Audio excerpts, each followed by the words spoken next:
નમસ્કાર દર્શક મિત્રો, આજે આપણે એક વાંસદાના ગામમાં આવેલા છે. એ ગામનું નામ શું? આંબાબારી. અને એ વાંસદા તાલુકાનું ગામ છે, બરાબર ને? એટલે કે જિલ્લો નવસારી. અને ત્યાં આગળ આ તમે બાળક જોઈ શકો છો. કેટલા માસ થયા એમના? 4 માસ પૂરા થવાના. અને એમને ત્યાં આ જે ખુશી આવી છે એ શેના કારણે? તો નેટસફના જે પ્રોડક્ટ્સ છે એ વાપર્યા એના કારણે. તો મને જણાવો કે તમારા લગ્નના કેટલા વર્ષ પછી આ બાળક આવ્યું? બોલો, કેટલા વર્ષ? 15 વર્ષ થઈ ગયા. 15 વર્ષ થઈ ગયા. મતલબ લગ્નના 15 વર્ષ પછી તમારે ત્યાં આ બાળક આવ્યું છે.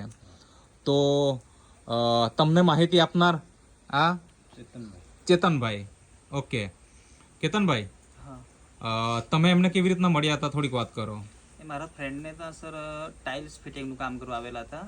અચ્છા, ત્યાં આગળ તમારી મુલાકાત થઈ ગઈ અને એમની સાથે પછી મુલાકાત કરીને તમે પ્રોડક્ટ આપી. તો કેટલા મહિના વાપરીને રિઝલ્ટ મળી ગયું? 3 મહિના વાપરીને ચોથા મહિને રિઝલ્ટ આવી ગયું. ચોથા મહિને રિઝલ્ટ આવી ગયું.